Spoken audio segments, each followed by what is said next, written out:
To live rich tomorrow, you must learn to be content with less today. The secret is to keep your eyes fixed on the prize, on your dreams, while mastering the art of living with what's necessary now. Dreams fuel the vision. Discipline paves the path. Without both, wealth remains a mirage. When we act poor now, we are not stepping back. We are stepping forward with strategy, choosing the path less traveled that leads to lasting success. Today, we will learn how to live small, dream big, and build wealth that lasts a lifetime. Stick with me as we uncover the principles that turn discipline into dividends and humble beginnings into extraordinary legacies. You see, there's a certain philosophy that leads to wealth. And one of the cornerstones of that philosophy is this: live below your means, but think far above your circumstances. That may sound simple, but it's the kind of advice that can build fortunes over time. Let's unpack that. Living below your means is not about poverty, and it's not about denial. It's about strategy. It's about wisdom. It's understanding that money is a seed, not just a fruit. You don't eat all the harvest. You take a portion, plant it again, and let it multiply. But the person with a poor mindset eats the entire harvest. Every paycheck is gone before the next one arrives. Every raise disappears into a bigger lifestyle. That's not wealth building. That's survival on a treadmill. So, here's what I did when I finally got that lesson. I started telling my money where to go instead of wondering where it went. I set limits, not because I had to, but because I chose to. I started driving a car that was a little beneath what I could afford. I passed on vacations I hadn't saved for. I skipped a few luxuries. Not because I didn't want them, but because I wanted something bigger. Freedom, options, ownership. Now here's the other half of the phrase. Think far above your circumstances. You can live modestly without ever thinking small. That's the trap. People start living lean and they start thinking lean. But you've got to guard your vision even while you manage your expenses. Just because your bank account is small today doesn't mean your imagination has to shrink with it. In fact, your vision must get even bigger when the resources are limited. I remember days when I didn't have $2 to rub together. But I had books, I had tapes, I had mentors I could listen to. I had notebooks where I'd write down ideas, goals, dreams. I was living small, but my mind was living large. And eventually your life begins to catch up with your thinking if your thinking is strong enough and your habits are disciplined enough. Some people say, well, I don't want to live like I'm broke. But listen, it's not about acting broke. It's about acting smart. What if you skipped that new phone and invested the money instead? What if you packed lunch for a year and used those savings to build a business? What if you learned to separate your wants from your needs, not because you had to, but because you understood what was at stake? See, delayed gratification is not punishment, it's investment. The greatest payoff doesn't come today. It comes down the road. The mistake most people make is they spend today's comfort at the expense of tomorrow's abundance. Let me tell you what happens when you adopt this way of life. You start gaining confidence, not just in your bank account, but in your self-control. You look around and realize, I don't need as much as I thought. I don't have to impress anyone. I'm building something bigger than an outfit or a gadget. I'm building a future. And the beauty of it is, no one has to give you permission to do this. You don't need a big job title. You don't need a degree in finance. You just need to make a decision. You can start right where you are. With whatever income you have, however small, you can choose to live on less and think on more. That's how people change their story. Not with a lottery, not with a miracle, but with a mindset. A disciplined, forward-looking mindset that says, I will live like few are willing to now, so I can live like few are able to later. So today, if you're willing to start living just a little bit below your means and start dreaming far above your circumstances, you're already wealthier than most. Not because of what's in your wallet, but because of what's in your mind and what's in your habits. Let that be the turning point. One of the greatest misunderstandings in life is this idea that you need to earn more in order to have more.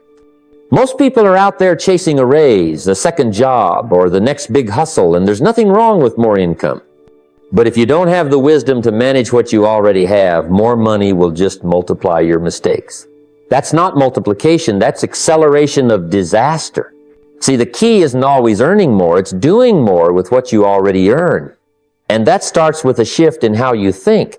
I used to believe the solution to every problem was more money. Rent goes up, earn more.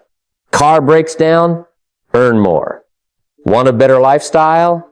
Earn more. But what I discovered is this. Earning more money doesn't fix poor money habits, it amplifies them. If you spend every dollar at $30,000 a year, you'll spend every dollar at $100,000 too. The first law of multiplication is stewardship. So I began asking myself a better question, not how much can I make, but how far can I stretch what I already make? That question changed everything. Because when you stop measuring progress only by income and start measuring it by what you keep, what you grow, and what you duplicate, that's when real wealth begins. Let me give you an example. I had a friend who always made about the same as me, but he never seemed to get ahead. He made good money, but he had nothing to show for it. New phone, new car, new vacation every year. I said to him once, "You don't need a bigger paycheck. You need a sharper pencil." What I meant was, you don't need more income. You need more insight. You don't need a raise. You need a budget. Because when you track where your money goes, you start plugging the leaks. And when you plug the leaks, your money starts multiplying not because you earned more, but because you kept more. Here's what I found out. Most people don't lose money by accident. They lose it $1 at a time.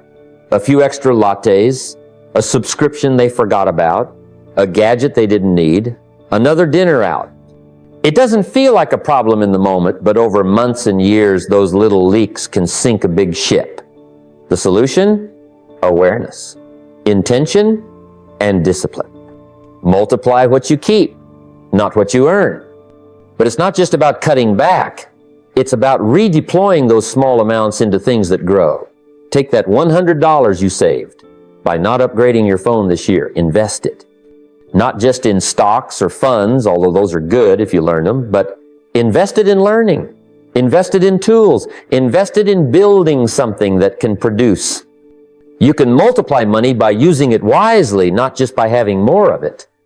I remember when I first started investing, I didn't have a lot to work with. But I learned that it's not the amount that matters, it's the habit. I put a small sum into a mutual fund, month after month. At first it looked like it was going nowhere. But years later I realized it had quietly grown into something meaningful. That's the power of letting time and discipline do the heavy lifting. You see, time can multiply money if you give it enough fuel, and that fuel is your consistency. Now some folks say, well, what's the point of saving $10 here or $25 there? The point is, you're not just stacking dollars, you're building muscle. Financial discipline isn't about the amount, it's about the habit. If you can manage $10 well, you'll handle $10,000 better when it comes. But if you can't manage a little, you'll lose a lot. And here's the last piece of the puzzle. Reinvestment. Whatever you save, whatever you gain, put it back to work.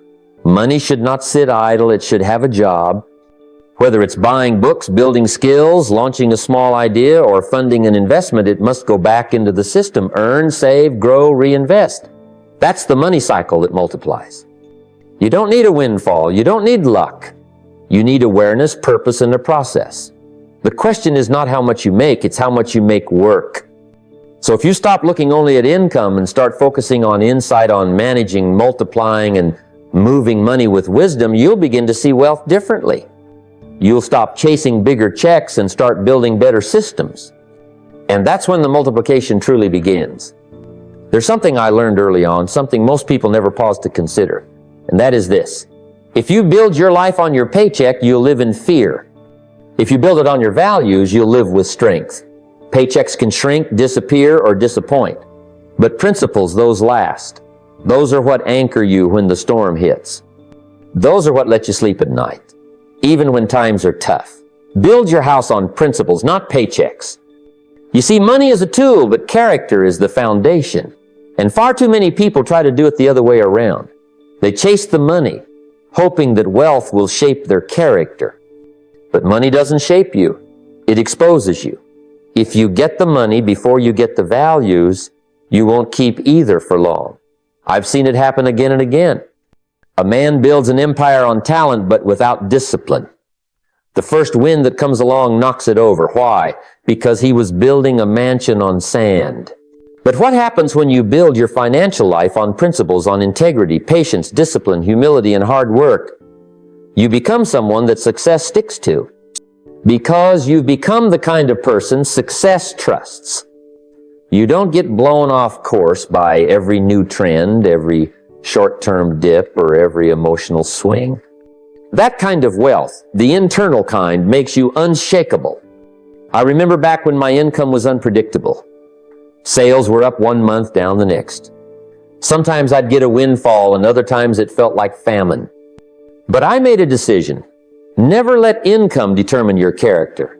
Just because I didn't make as much didn't mean I'd cut corners, take shortcuts, or compromise the standard. Even if things were tight, I still gave my best. If I promised something, I followed through. If I said I'd deliver, I did. That's what principles are. They're the lines you won't cross, no matter how hard things get. Now, I'm not saying it's easy. When times are tough, it's tempting to bend the rules. It's tempting to chase the quick dollar, skip the taxes, cut the quality, stretch the truth. But here's what I've learned. Every time you trade a principle for a paycheck, you're making a deal with regret.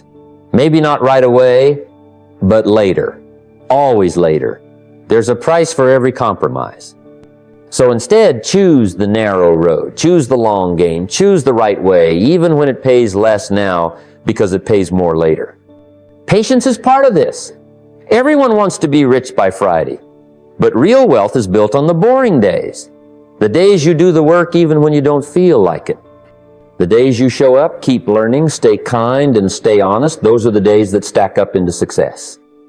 Patience isn't passive. It's focused effort without emotional panic. And it only comes when you know you're doing things right, even if the reward is delayed. And let's talk about work ethic. One of the most powerful principles you can live by is simple. Do more than you're paid for. Go the extra mile. Not for applause, not for promotion, but because excellence is who you are. When you build your habits on high standards, money has no choice but to follow. It might not show up right away, but it never ignores consistent excellence. Over time, your value becomes undeniable. Now, why does all this matter so much? Because financial success without principle is like a tall tower with no foundation. One shift, and the whole thing collapses. But principle-based living, that builds something permanent. When you anchor yourself to timeless values, you gain something no economy can take away. When others panic, you stand. When markets fall, your discipline holds. When everyone else is chasing trends, you stay steady. Think about this. A paycheck is what your boss gives you for your time. But principles, those, are what you give yourself for your future. So ask yourself, what's guiding your choices? The numbers on your bank statement? Or the standards you hold when no one's watching? Because if you'll choose values first, the income will eventually align. But if you choose income first, you'll always be at the mercy of the moment. So build your life not just on the job you have, but on the kind of person you are becoming. Let the principles lead, and the paychecks will follow. One of the greatest discoveries I ever made, one that completely changed the way I approached wealth, was this. If your money isn't working while you sleep, you'll be working till you die. It's as simple and profound as that. You see, labor is noble, but it has limits. You can only work so many hours, only take on so many clients, only do so much with your own two hands. But your money can work 24 hours a day. It doesn't take weekends off. It doesn't need a lunch break. And it doesn't ask for a raise. The only question is, have you trained your money to go to work? I remember when I first heard the idea that you could make money while you sleep. It almost sounded too good to be true. I was working full days, sometimes nights, doing all I could to increase my income. But someone much wiser than me said, "Don't just work for your money. Make your money work for you." That one phrase hit me like a thunderbolt. I realized I'd been treating money like a guest, something that comes and goes instead of what it really is. A soldier. A soldier I could deploy. And if I deployed it well, it would bring reinforcements. Now, what does that mean in practical terms? It means you have to invest. Not just save, invest. Saving is good. Saving builds discipline. But saving alone won't make you wealthy. If you put your money in a bank account with no interest, it's just sitting there doing nothing. It's lounging around on your couch eating chips. But when you invest, when you put that money into something that compounds, that appreciates, that multiplies, that's when it becomes a loyal employee. For me, I began with simple things. Index funds, companies that paid dividends, a little real estate. I didn't have to get fancy or try to be a Wall Street wizard. I just had to get started. I had to choose places where time and patience would do the heavy lifting. That's the secret to letting your money work for you. Get it into the right environment and then leave it alone. Time becomes your business partner. And here's the beautiful part. Your money working for you doesn't require charm, luck, or a flashy personality. It requires understanding and consistency. The marketplace rewards people who are thoughtful with their dollars. If you buy a good asset, a piece of real estate in the right neighborhood, a fund that tracks the economy, a company with solid dividends, and you stay with it through the ups and downs, it grows. Slowly, quietly, steadily, like a tree you plant in the backyard. You don't dig it up every week to check the roots, you water it. You trust the process. Of course, you've got to educate yourself. You don't just throw money at something and hope. That's gambling, not growing. You read, you study, you ask questions. I spent more time learning about money than I did making it in the early days, and that's what made the difference. The better I understood it, the more confident I became in putting it to work. And let me tell you, confidence in investing doesn't come from having more money. It comes from having more knowledge. Let me also say this. The earlier you start, the better. Not because it's urgent, but because time is the most powerful lever you have. You might say, well, I've only got a little to invest. That's okay. A little, consistently invested in the right places, becomes a lot. $100 a month, invested wisely over decades, can grow into hundreds of thousands. That's not magic, that's math. And it's available to anyone with the patience to start and the discipline to continue. So every time you get paid, ask yourself, how much of this money is going to work for me? Not just to pay bills, not just to buy things, but to build a future. You wouldn't let your employees sit idle all week, would you? Then don't let your dollars do the same. Assign them a job, give them a purpose, send them into battle on your behalf. Because here's the bottom line. Wealth isn't just about earning more, it's about earning smarter. And the smartest people I've known weren't always the highest earners. They were the best stewards. They put their money to work and then let time do its quiet magic. Train your dollars like little soldiers, and one day they'll fight for your freedom. One of the biggest lessons I ever learned, one that changed the way I used my time, my energy, and ultimately my finances, was this. Don't major in minor things. You see, life only gives you so much time, and what you choose to do with it will determine where you end up. Most people don't fail because they lack potential. They fail because they spend their potential on the wrong things. It's amazing how many hours people will spend watching television, scrolling through gossip, playing games that don't pay, or talking about things that won't matter a year from now while their future sits unattended. They major in minor things. They give their best time, their best thinking, their best energy to distractions, and then wonder why they feel broke at the end of the week. Not just financially, but mentally, emotionally, and spiritually. When I was just getting started, I remember someone asked me, how do you spend your day? And I was proud to list out all the little things I did, the errands, the paperwork, the phone calls, the news I read. And this man said, "That's fine, but where in that day do you grow your fortune? Where do you plant seeds for your future?" And I realized I was busy, but I wasn't productive. There's a big difference. You see, minor things will scream for your attention. The trivial always makes the most noise. But the major things, the books, the learning, the planning, the doing, those are quiet. They whisper. And if you're not careful, you'll miss them. You'll trade the gold for gravel. The poor mindset says, "I just need to relax after work." The wealthy mindset says, "I'll relax when my assets are producing income and I've bought back my time." Now that doesn't mean you never rest, but it does mean you become strategic. You turn your time into something valuable. You ask, is this helping me earn? Is this helping me grow? Is this building the life I want? And if the answer is no, then you learn to let it go. I started making a list not of what I wanted to do, but what I was willing to stop doing. I stopped watching hours of television. I stopped taking calls that led nowhere. I stopped chasing distractions that cost me money, time, and peace of mind. And in that quiet space, I found time to read, time to study, time to create. And wouldn't you know it, my income started to change. Because wealth isn't just a result of effort, it's a result of focus. You can work hard all day and still go nowhere if you're pulling in 10 directions. But if you aim your energy at the major things, skills that earn, relationships that open doors, systems that multiply your progress, accelerates. You build not just activity, but momentum.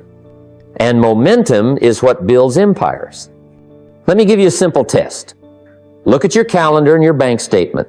They'll tell you what you really value. If most of your time is spent on entertainment, comfort, or escape, then you're majoring in minors. But if your time is going towards self-education, income-producing projects, financial literacy, networking, health, family, that's the sign of someone building something meaningful. I remember one evening I skipped a party to attend a seminar. People thought I was being too serious, too disciplined, but that seminar introduced me to an idea that eventually made me thousands of dollars. You have to trade a few nights of fun for decades of freedom. You have to pass on the temporary pleasures to gain permanent progress. And let me tell you, the people who win in the long run are the ones who master this distinction.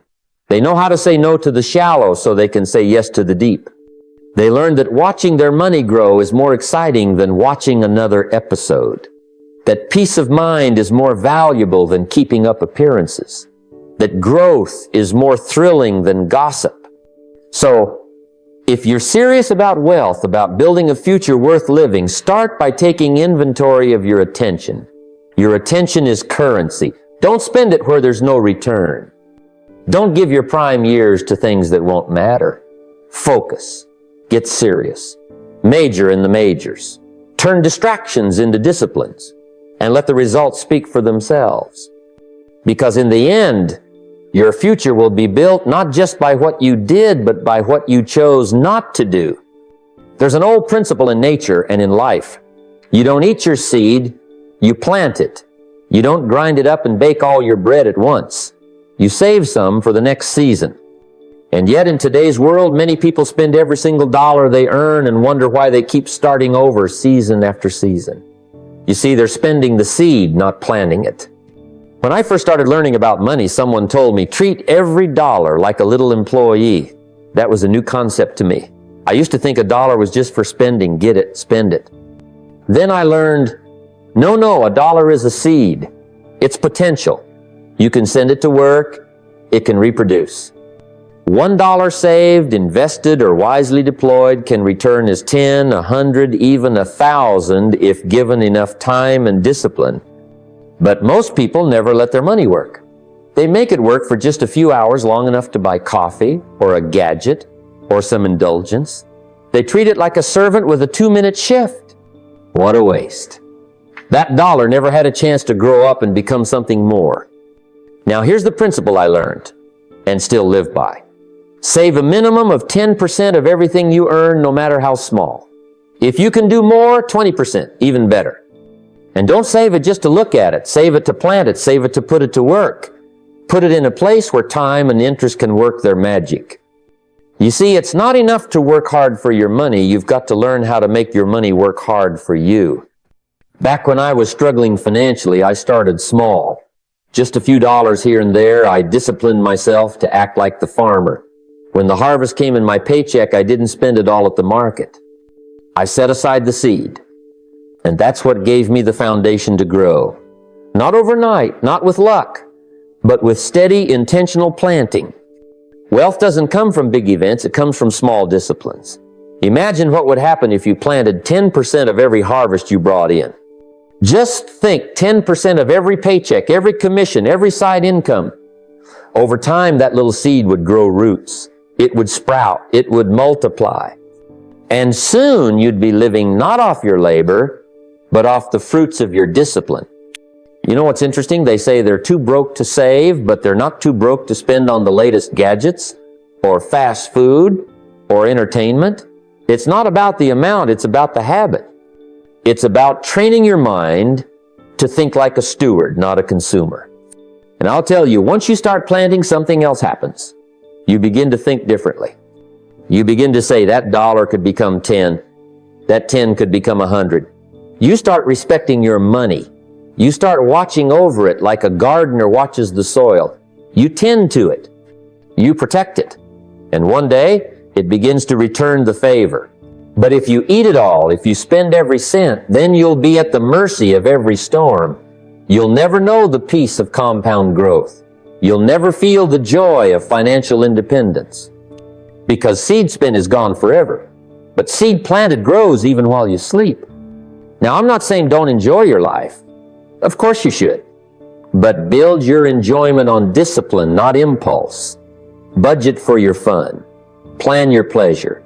But always, always plant the seed first. Put the future first. Give your future self something to harvest.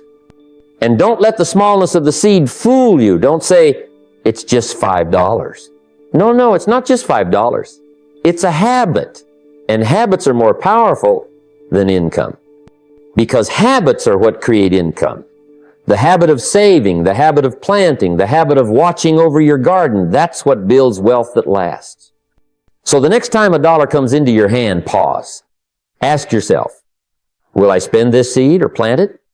Will I give it a job or waste it on something I won't even remember next week? Because remember, every dollar is a servant. Treat it right, and it will bring back friends. Treat it wrong, and it will leave without a trace. You can give a man money, you can even give him opportunity, but if he has the wrong philosophy about wealth, he'll still end up broke. Why? Because money doesn't solve a money problem, it exposes a thinking problem. It reveals the mindset underneath. That's why so many lottery winners go broke. It wasn't the money they lacked, it was the philosophy. When I was young, I had every excuse. My parents were good folks, but they struggled. I thought that's just how life was. You work hard, you get by. I used to say, if only I could make more, I'd be okay. But then I met a mentor who challenged that. He said, it's not about making more, it's about thinking better. And that was the beginning of my real education. See, you can't get rich with a poor philosophy. If your core beliefs say money is evil, or rich people are greedy, or success is for them but not for you, then guess what? You'll never allow yourself to become wealthy. Not truly. Because your mind will sabotage what your hands try to build. That's how powerful philosophy is. It governs your decisions, your habits, and ultimately your destiny. So here's the strategy. Review your beliefs about money. Ask yourself, where did I get these ideas? Who taught me that money is scarce? That ambition is selfish? That wealth must come at the cost of others? You've got to interrogate your thinking. Because a philosophy built on fear, envy, or guilt will never produce abundance. You can't plant seeds in poisoned soil and expect a healthy harvest. Start replacing scarcity with stewardship. Shift your thinking from, there's never enough, to, there's more than enough if I manage it well. From, I'm just trying to survive, to, I'm learning how to thrive. That shift alone begins to change your results. I remember being in a room with people who earned far more than I did. And I felt small until I realized the only thing separating them from me wasn't intelligence or background or even luck. It was the way they thought about opportunity. They saw money as a tool, not a threat. They saw risk as part of the game, not something to be feared. They invested in themselves. They studied. They asked questions. I took notes. I listened. And slowly, my thinking began to evolve. Now, changing your philosophy doesn't happen in a weekend. It takes reading, listening, reflecting. It takes surrounding yourself with people who stretch your thinking, not shrink it. And above all, it takes a decision to stop blaming circumstances and start building a new mindset.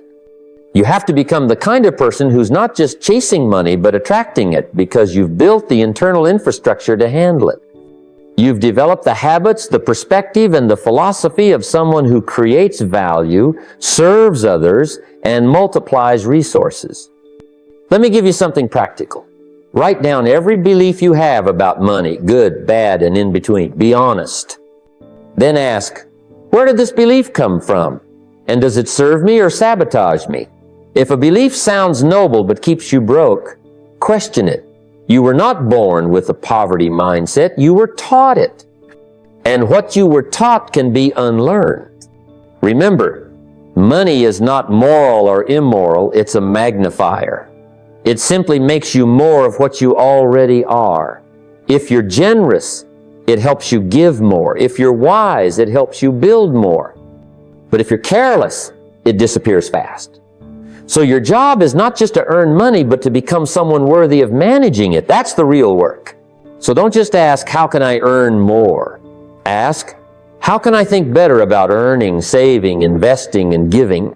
Because when your philosophy is right, the strategies will start working. When your thinking is aligned, the money will follow. And when your beliefs are rooted in truth and discipline, you'll not only become wealthy, you'll stay wealthy. It's not just about what you do, it's about what you believe while you do it. Because no amount of hustle will override a philosophy that's anchored in fear or lack. You can't build a financial future with a bankrupt mindset. The world is full of talkers. Sit in any coffee shop, any living room, any break room at work, and you'll hear it. Dreams, plans, someday goals, I'm gonna and I should. You know what separates the wealthy from the rest? Action, quiet, disciplined, consistent action. Not the fireworks of good intentions, but the plodding, steady footwork of daily execution. Let me tell you something simple but powerful. If you want to separate yourself from 95% of people, just do what you said you were going to do. That alone puts you in rare company. Most people never get past the wish. They say things like, I want to start saving. I'm thinking about investing. I'm going to build a business. But months go by and nothing changes. The desire is there, but the discipline is missing. See, I used to be one of them. I had all the dreams, all the ambition. I'd read a book or hear a seminar and get fired up, write down my goals, and then do nothing. And I kept wondering why nothing was happening in my bank account, my habits, my results. Until one day a mentor of mine said something that struck me like a lightning bolt. He said, don't let your mouth write checks. Your behavior can't cash. That was the turning point. I realized that desire wasn't enough. I had to move from intention to action. Most people admire wealth, but few are willing to pay the price for it. And I don't just mean money, I mean the emotional price, the discipline, the early mornings, the sacrifices, the saying no when everyone else is saying yes. I learned that wealth is not built in the spotlight, it's built in the unseen hours. The budgeting when no one's watching, the learning while others are relaxing, the consistent saving, even when it's boring. That's what separates the few who do from the many who talk. Here's the strategy. Don't wait for motivation build systems. Motivation is a spark, but systems are what keep the fire going. Want to save money? Automate it. Want to build a business? Schedule your work blocks. Want to learn investing? Study 30 minutes a day without fail. Don't rely on your feelings. Trust your calendar. Let your routine do the heavy lifting when your mood doesn't feel like showing up. And remember, you don't have to be extreme. You just have to be consistent. Everyone wants to hit the home run, but wealth is built by base hits day after day. It's not the $10,000 idea. It's the $10 habit repeated over years. It's not the big breakthrough. It's the little breakthroughs stacked on top of each other. I used to have friends who said they were going to write a book, start a business, learn real estate. I'd meet them years later, and they'd still be getting around to it. Meanwhile, someone else less talented, less educated, less experienced actually did it. Why? Because they moved their feet. They made the call. They took the course. They made the sacrifice. They joined the few who do. Every day you're faced with that choice. Will I be someone who dreams or someone who builds? Will I stay in the stands or will I step onto the field? The truth is, most people prefer to watch because watching doesn't risk failure. But doing takes courage. Doing means you'll stumble, but that stumble moves you forward. That stumble teaches you something. And before you know it, those steps, small as they are, put you miles ahead. So write the plan. Break it into small, achievable steps. Then show up for it daily. Treat your wealth building like a job. Punch the clock. Because when you work your plan begins to work on you. It reshapes your habits, your confidence, your identity, and before long, you're not dreaming of wealth. You're living it. And here's the best part. The few who do, they inspire others. Your consistency becomes someone else's permission. Your example becomes someone else's wake-up call. That's the ripple effect of discipline. So today, I challenge you, don't just talk about your future. Don't just dream about wealth. Don't just admire it in others. Step into the arena. Take one step, then another, and keep showing up. Because in a world full of dreamers, the doers will always own the results. The crowd watches, but the few who act, they win. Wealth starts in the mind, not the wallet. This is a truth that many overlook, but it is the foundation of all lasting success. If your mind is cluttered with doubt, fear, or scarcity, no amount of money will ever feel like enough. I've seen it time and again, people who earn well but never seem to get ahead because their thinking limits what they can receive. On the other hand, a rich mind attracts wealth naturally because it is prepared to handle it, nurture it, and grow it. Let me tell you about the power of visualization, a practice that changed my life. Years ago, when I was just beginning, I didn't have a lot of money, but I had a clear picture in my mind of the kind of life I wanted. I would close my eyes and see myself living comfortably, having freedom with my time, and giving generously. That vision wasn't vague, it was specific. It felt so real that I could almost taste it. This mental rehearsal prepared me to act with purpose. It's like planting a seed in fertile soil before watering it. The clearer the picture, the more driven you become to make it real. Once you visualize your ideal life, the next step is to plan backward. Don't just say, I want to be wealthy. Instead, ask yourself, what steps must I take to get there? This rewires your brain to focus on solutions instead of problems. It turns a dream into a roadmap.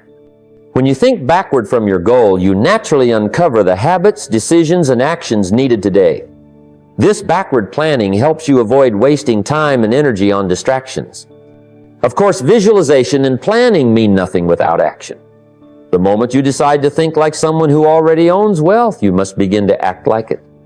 That means cultivating habits that support growth, reading, saving, investing, building relationships, and learning continuously. Acting forward with confidence reinforces the mental image you hold. Your mind and actions begin to align, creating a powerful momentum towards success. Remember, a poor mind cannot hold a rich life.